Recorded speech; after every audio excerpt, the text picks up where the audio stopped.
मैं आपसे ये कहना चाहता हूं कि आपने तिरंगे का विरोध किया, राष्ट्रगान का विरोध किया, वंदे मातरम आपने लगाया नहीं कभी। कोई आपका व्यक्ति देश की आजादी के आंदोलन में जेल नहीं गया। कभी आपने कोई देश के लिए, हमारे यहां अवधि में कहावत है, नाखून कटाए के शहीद ना बना भैया। तू तो नाखूनों नहीं कटाया भैया, बिना नाखून कटाए शहीद बना चाहता है, बिना नाखून कटाए शहीद। ऐसे काम नहीं चलेगा सर। जिन्ना का भी जिक्र कल दूसरे सदन में हुआ, प्रधानमंत्री जी ने जिक्र किया। जिन्ना के साथ आपके कितने गहरे और मधुर संबंध थे, क्या इस देश के लोगों को पता है? नहीं पता, मैं बताता हूं। श्यामा प्रसाद मुखर्जी जी फजलुल हक की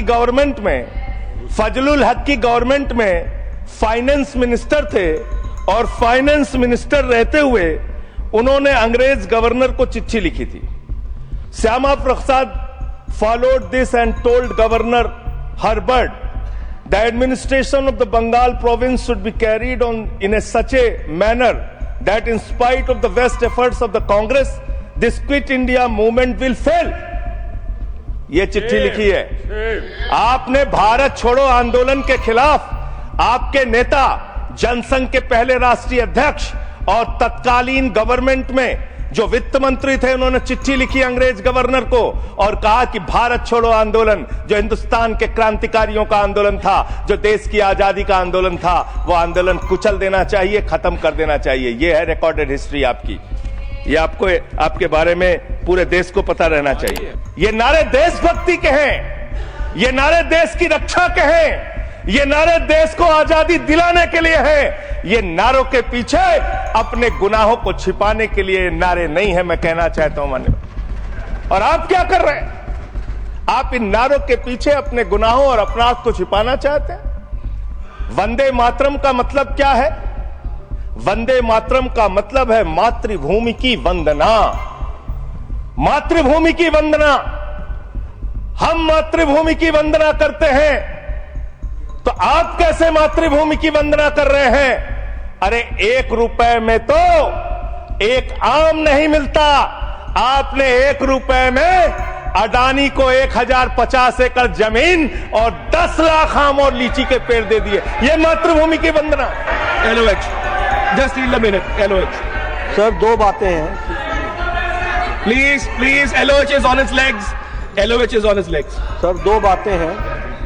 एक तो हम चाहते हैं कि डिबेट, हेल्दी डिबेट हो, तर्कों के साथ हो।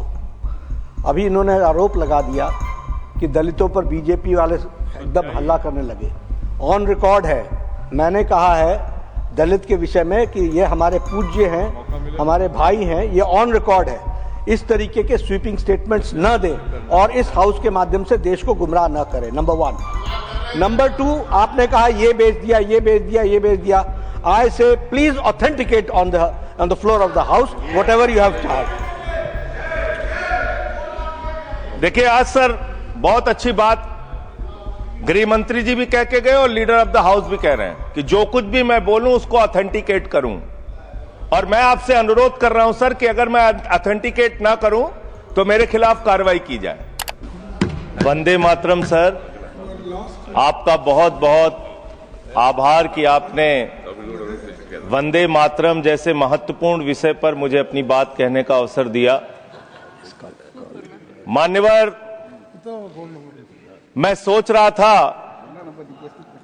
कि वंदे मातरम के बारे में उसके 150 वर्ष पूरे होने पर यह चर्चा सरकार के द्वारा क्यों प्रायोजित कराई जा रही है। एक तो यह अच्छी बात है कि देशभक्ति की भावना का विकास सबके अंदर हो। वंदे मातरम के महत्व को सारे देश के लोग समझें, नौजवान समझे, किसान समझे, मजदूर समझे, पढ़ा लिखा समझे, गैर पढ़ा लिखा समझे। यह अच्छी पहल है। लेकिन मैं साथ ही साथ यह भी सोच रहा था, तो एक घटना मुझे याद आई मान्यवर। वो घटना थी उत्तर प्रदेश की।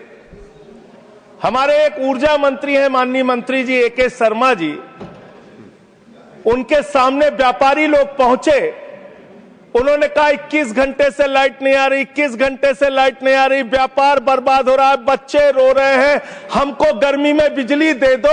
मंत्री जी ने कहा जय श्री राम, बजरंगबली की जय, और गाड़ी में बैठ के चले गए। मैं आपके माध्यम से सरकार से पूछना चाहता हूं, क्या भगवान श्री राम ने आपको कहा है कि आप नाकारे और निकम्मे हो जाइए और जनता को अंधेरे में रखिए, बिजली ना दीजिए? यह क्या भगवान श्री राम ने आपको कहा है? यह शिक्षा आपको भगवान श्री राम ने दी है? मान्यवर, मुझे वंदे मातरम आम आदमी पार्टी की रैलियों में, आम आदमी पार्टी की सभाओं में जब भारत माता की जय और वंदे मातरम जोर जोर से लगाए जाते हैं। किसी दिन लगाने का मन हो तो आ जाना हमारी पार्टी के कार्यक्रम में, आपसे ज्यादा तेजी के साथ वहां पर वंदे मातरम लगाएंगे। सदन में भी लगाना चाहते हो लगाओ। तो आप इन नारों के पीछे, ये नारे देशभक्ति के हैं, ये नारे देश की रक्षा के हैं, ये नारे देश को आजादी दिलाने के लिए हैं। ये नारों के पीछे अपने गुनाहों को छिपाने के लिए नारे नहीं है, मैं कहना चाहता हूं मान्यवर। और आप क्या कर रहे हैं? आप इन नारों के पीछे अपने गुनाहों और अपराध को छिपाना चाहते हैं। वंदे मातरम का मतलब क्या है? वंदे मातरम का मतलब है मातृभूमि की वंदना। मातृभूमि की वंदना। हम मातृभूमि की वंदना करते हैं, तो आप कैसे मातृभूमि की वंदना कर रहे हैं? अरे 1 रुपए में तो एक आम नहीं मिलता। आपने 1 रुपए में अडानी को 1050 एकड़ जमीन और 10 लाख आम और लीची के पेड़ दे दिए। ये मातृभूमि की वंदना, ये आपकी मातृभूमि की वंदना है। Honorable member, आप मातृभूमि को बेचकर मातृभूमि की वंदना कर रहे हैं। ये मातृभूमि की, आज वंदे मातरम पे ही बात करूंगा सर। मातृभूमि की वंदना, मातृभूमि की वंदना हिंदुस्तान के एयरपोर्ट को बेच के नहीं हो सकती। मातृभूमि की वंदना रेल को बेच के नहीं हो सकती, सेल को बेचकर नहीं हो सकती, समुद्री तटों को बेचकर नहीं हो सकती, कोयला और गैस को बेच के नहीं हो सकती, हिंदुस्तान की जमीनों को बेच के नहीं हो सकती। तुम लोग मातृभूमि को बेचने वाले लोग हो, तुम मातृभूमि की वंदना करने वाले लोग नहीं हो। मान्यवर, वंदे मातरम पे ही सुनिए। आज वंदे मातरम के अलावा कुछ बोलूंगा ही नहीं। मातृभूमि की वंदना, इस मातृभूमि की वंदना में जब यहां पे लीडर ऑफ द अपोजिशन बोल रहे थे, मान्यवर, Honorable LOH, I am not yielding sir, I am not yielding sir, Let him just sir, make I am his not point. Yielding sir, I am not yielding sir. जब leader of opposition बोल would रहे you थे, authenticate it please then? जब Would leader, you sir I am authenticate not it, please, yielding, then? Sir I am not yielding. जब यहां पे leader of opposition बोल रहे थे, No point of order. खड़गे साहब, उनके मुंह से No point of order.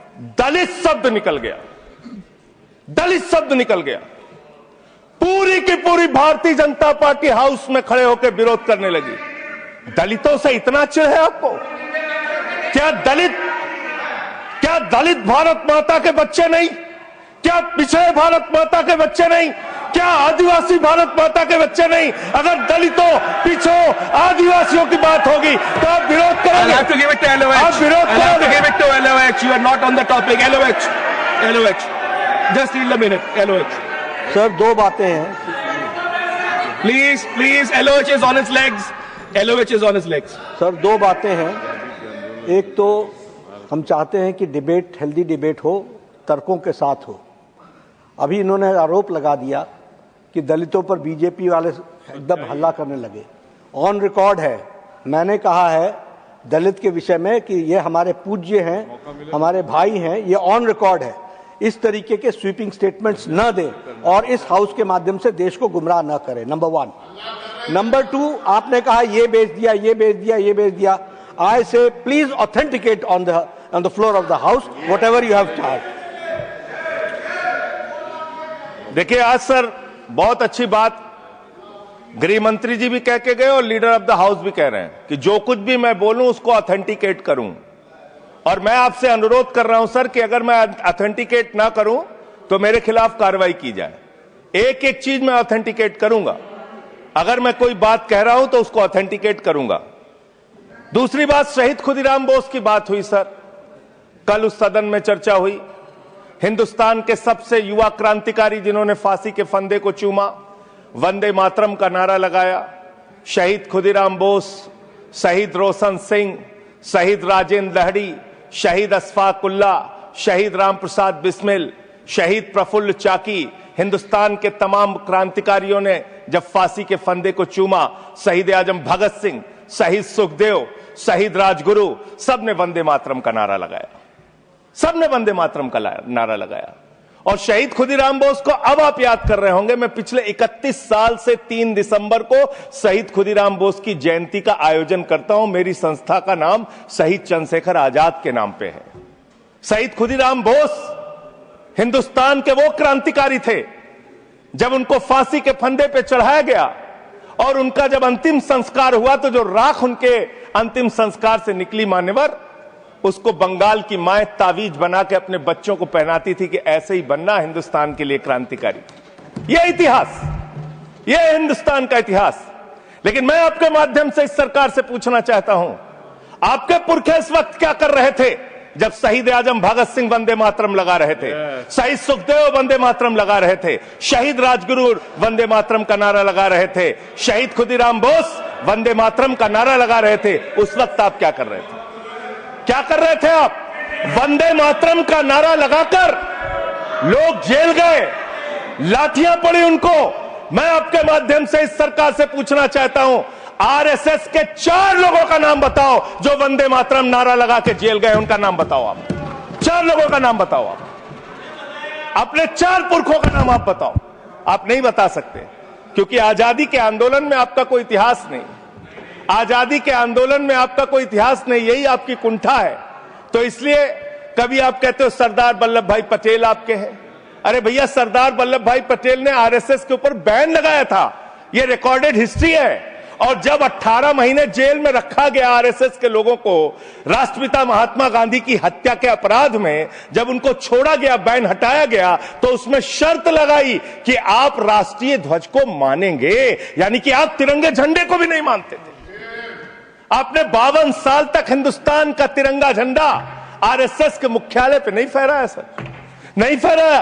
और 3 लोगों ने आरएसएस के मुख्यालय पर जब ये झंडा फहराया, उन तीनों के नाम मैं पढ़ रहा हूं, विजय, उन्मत, दिलीप, इन तीनों लोगों के खिलाफ आरएसएस ने एफआईआर दर्ज कराई। किस अपराध में? कि हमारे दफ्तर में तिरंगा क्यों फहरा दिया।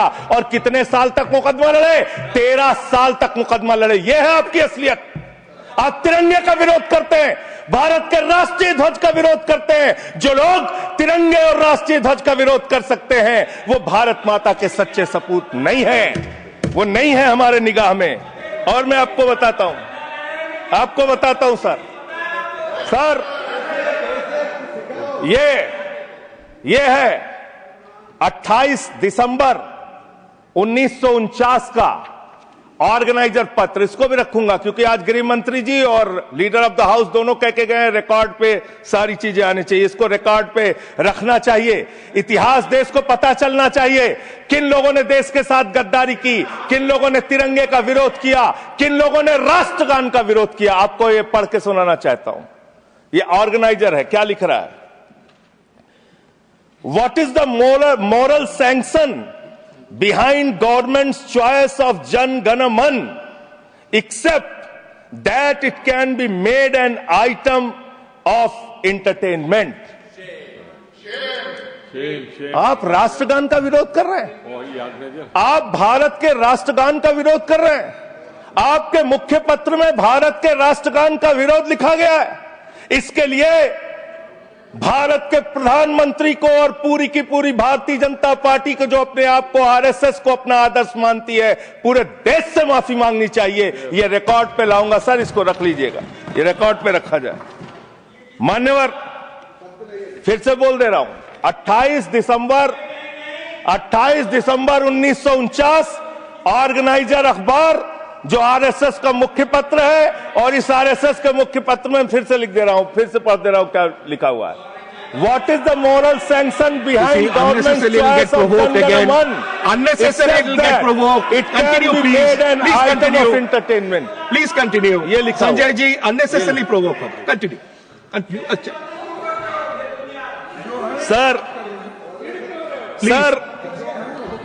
मैं आपसे ये कहना चाहता हूं कि आपने तिरंगे का विरोध किया, राष्ट्रगान का विरोध किया, वंदे मातरम आपने लगाया नहीं कभी, कोई आपका व्यक्ति देश की आजादी के आंदोलन में जेल नहीं गया, कभी आपने कोई देश के लिए, हमारे यहां अवधि में कहावत है, नाखून कटाए कि शहीद ना बना भैया। तू तो नाखूनों नहीं कटाया भैया, बिना नाखून कटाए शहीद बना चाहता है, बिना नाखून कटाए शहीद। ऐसे काम नहीं चलेगा सर। जिन्ना का भी जिक्र कल दूसरे सदन में हुआ, प्रधानमंत्री जी ने जिक्र किया। जिन्ना के साथ आपके कितने गहरे और मधुर संबंध थे, क्या इस देश के लोगों को पता है? नहीं पता, मैं बताता हूं। श्यामा प्रसाद मुखर्जी जी फजलुल हक की गवर्नमेंट में फाइनेंस मिनिस्टर थे, और फाइनेंस मिनिस्टर रहते हुए उन्होंने अंग्रेज गवर्नर को चिट्ठी लिखी थी। Shyama Prasad followed this and told Governor Herbert the administration of the Bengal province should be carried on in such a manner that in spite of the best efforts of the Congress, this Quit India movement will fail. ये चिट्ठी लिखी है। आपने भारत छोड़ो आंदोलन के खिलाफ आपके नेता, जनसंघ के पहले राष्ट्रीय अध्यक्ष और तत्कालीन गवर्नमेंट में जो वित्त मंत्री थे, उन्होंने चिट्ठी लिखी अंग्रेज गवर्नर को और कहा कि भारत छोड़ो आंदोलन, जो हिंदुस्तान के क्रांतिकारियों का आंदोलन था, जो देश की आजादी का आंदोलन था, वो आंदोलन कुचल देना चाहिए, खत्म कर देना चाहिए। ये है रिकॉर्डेड हिस्ट्री आपकी, ये आपको, आपके बारे में पूरे देश को पता रहना चाहिए। अब जिन्ना, हाँ, इसको भी सभा के पटल पर रखूंगा। जिन्ना और आपके रिश्ते क्या थे? कितने मधुर रिश्ते थे। एक राज्य में सरकार नहीं बनाई मान्यवर इन्होंने, नॉर्थ वेस्ट फ्रंटियर, सिंध प्रांत और फजलुल हक की गवर्नमेंट। फजलुल हक वो शख्स है जो पाकिस्तान बनने के बाद वहां की सरकार का गृह मंत्री बना। आपके रिश्ते उन लोगों के साथ थे, ये देश को पता होना चाहिए। इसलिए आप किसी को भी देशभक्ति का प्रमाण पत्र बांटने का काम मत कीजिए। आप वंदे मातरम लगाने का काम कर रहे हैं और देश की सुरक्षा के साथ खिलवाड़ कर रहे हैं। आप भारत की सेना को 4 साल के अग्निवीर पे लेके आ गए, जो हिंदुस्तान की सीमा की सुरक्षा करने वाले हैं, जो वंदे मातरम का नारा लगाते हैं हमारे जवान, हमारे सैनिक, जो -50 डिग्री टेम्परेचर में सियाचिन में और +50 डिग्री टेम्परेचर में जैसलमेर में भारत की सीमाओं की रक्षा करते हैं, इस मातृभूमि की रक्षा करते हैं। उनके पीठ में छुरा मारने का काम आपने किया, उनकी नौकरी 4 साल की कर दी अग्निवीर की। आपको मातृभूमि से प्यार है, आप देशभक्ति की बात करेंगे, आप देशभक्ति की बात कर रहे हैं। अरे मैंने साइकिल चोर सुना था, लॉकेट चोर सुना था, स्कूटर चोर सुना था, मैंने सुना था तमाम तरह के चोर होते हैं। आप लोग तो वोट चोर निकल गए हिंदुस्तान के अंदर। वोट चोर, 3 करोड़ वोट उत्तर प्रदेश में 3 करोड़ वोट की चोरी करने जा रहे हैं। कल की मीटिंग में पता चला 17.5% वोट उत्तर प्रदेश में काटे जाएंगे। आप ये कर रहे हैं, ऐसे लोकतंत्र को मजबूत करेंगे? ऐसे आप मातृभूमि की सेवा करेंगे? ऐसे आप मातृभूमि की वंदना करेंगे? मान्यवर, मैं आप लोगों से सिर्फ इतना कहना चाहता हूं मान्यवर, आपके माध्यम से, कि हमने फिल्मों में सीन देखी है, डाकू लोग आते हैं, जय भवानी जय भवानी जय भवानी कह के, और वो गांव का गांव लूट के चले जाते हैं। जय भवानी कह के गांव का गांव लूट के चले जाते हैं। हम इस देश के अंदर किसी भी सरकार को वंदे मातरम और भारत माता की जय लगाकर देश को लूटने की इजाजत नहीं देंगे। वंदे मातरम लगाएंगे, भारत माता की जय लगाएंगे, जय हिंद भी कहेंगे, राष्ट्रगान भी कहेंगे, वंदे मातरम भी गाएंगे, लेकिन देश के साथ गद्दारी और धोखेबाजी नहीं करने देंगे। आपको नहीं करने देंगे। ये देशभक्ति के नारे हैं, ये देशभक्ति के नारे हैं। आप बेरोजगारी पे बात नहीं करना चाहते, महंगाई पे बात नहीं करना चाहते, दलितों का मंदिर में प्रवेश वर्जित है, कहीं उनको रोका जा रहा है, उस पर बात नहीं करना चाहते, पिछड़ों का शोषण हो रहा है उस पर बात नहीं करना चाहते। आपने मातृभूमि की सेवा यह की है कि आज हिंदुस्तान के ऊपर 200 लाख करोड़ रुपए का कर्जा है, 200 लाख करोड़ रुपए का कर्जा। आपने हिंदुस्तान को आज इस स्तर पे पहुंचाने का काम किया है। और दूसरी बात मैं पूछना चाहता हूं आपके माध्यम से मान्यवर, इस देश में मजदूर भी हैं, किसान भी हैं, आदिवासी भी हैं, दलित भी हैं, पिछड़े भी हैं, सवर्ण भी हैं, सब में अनपढ़ है, सब में भारी संख्या है जो पढ़े लिखे नहीं है, जिनको संस्कृत का ज्ञान नहीं है, जो नहीं पढ़ सकते वंदे मातरम। तो आप उनको कह रहे हैं कि वो देशभक्त नहीं है। मैं आपके माध्यम से कहना चाहता हूं, वो देश को लूटने वाले अडानी जैसे पूंजीपतियों से ज्यादा बड़े देशभक्त हैं, जो अपने बच्चों के लिए श्रम करते हैं, मजदूरी करते हैं, कुली का काम करते हैं और अपने बच्चों का पेट भी पालते हैं, देश की भी सेवा करते हैं। वो आपसे ज्यादा देशभक्त हैं। उनकी देशभक्ति को आप इससे चेक करने का काम मत कीजिए, इससे पैसे उससे परीक्षा करने का काम मत कीजिए। मान्यवर, मैं अंत में एक और बयान आया, उसका जिक्र करके अपनी बात को खत्म करूंगा। अभी SIR की प्रक्रिया के तहत उत्तर प्रदेश के मुख्यमंत्री ने कहा कि डिटेंशन सेंटर बनाए जाएंगे।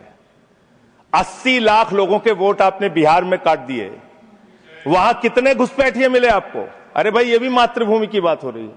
आप लोग चाहते हैं बांग्लादेशी यहां पे आ जाएं, मातृभूमि को सुरक्षा को खतरा हो जाए? आपको तो चिंता वही है ना, वही तो बात कर रहा हूं। कितने बांग्लादेशी घुसपैठिया मिले? कितने बांग्लादेशी घुसपैठिया मिले?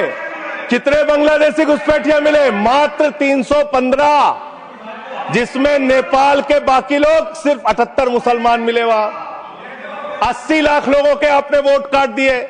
अब आप कह रहे हैं उनको डिटेंशन सेंटर में रखेंगे। उनको डिटेंशन सेंटर में आप रखेंगे जो हिंदू हैं, जिनके जो पूर्व IAS हैं। आप इस देश का सिर्फ माहौल बिगाड़ना चाहते हैं। आप इस देश को सिर्फ नकली नारों के पीछे सिर्फ आप अपने आप को छिपाना चाहते हैं। वंदे मातरम देशभक्ति का नारा है, भारत माता की जय देशभक्ति का। हां, दिल्ली में तो काटोगे ही आप, ठीक ही कह रहे हो, पहले से ही नियत बता दिया। दिल्ली की हालत तो कर दी आपने। अरे इसमें क्या लिखा हुआ है? इसमें क्या लिखा हुआ है? सुजलाम सुफलाम, सुजलाम सुफलाम, शुद्ध जल शुद्ध फल और मधुर वाणी। मधुर वाणी, मधुर वाणी कौन बोल रहा है? देश के प्रधानमंत्री मधुर वाणी बोल रहे हैं।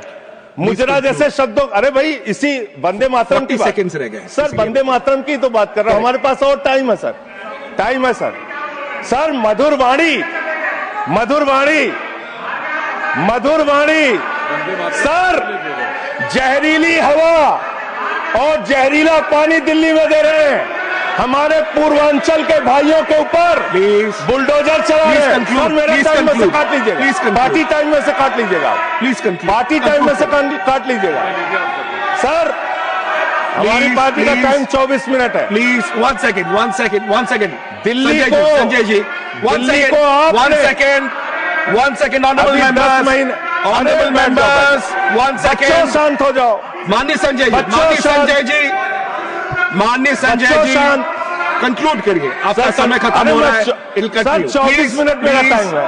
प्लीज, मैं अपने माननीय Neeraj ji, please, he is concluding, please conclude.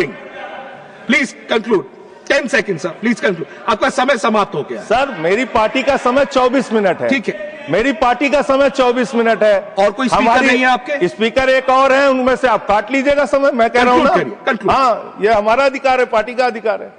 तो मान्यवर, 10 महीने में आपने दिल्ली की वो हालत कर दी, जहरीली हवा यहां पर आने लगी।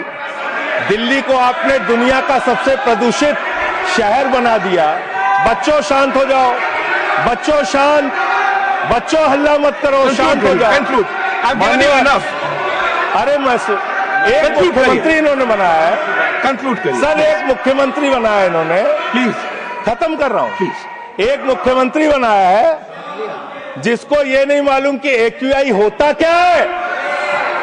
कंक्लूड करिए। वो टेम्परेचर बता रही है। ये हालत है। तो इसलिए मैं अंत में इन्हीं लाइनों के साथ कि पहले ये तय करो कि वफादार कौन है। ये वक्त तय करेगा कि गद्दार कौन है। ये वक्त तय करेगा कि गद्दार कौन है। पहले ये तय करो कि वफादार कौन है। ये वक्त तय करेगा कि गद्दार कौन है। वंदे वंदे थैंक यू वंदे वंदे वंदे वंदे वंदे वंदे। कोई बीजेपी वाला वंदे मातरम नहीं लगाया सर। Thank you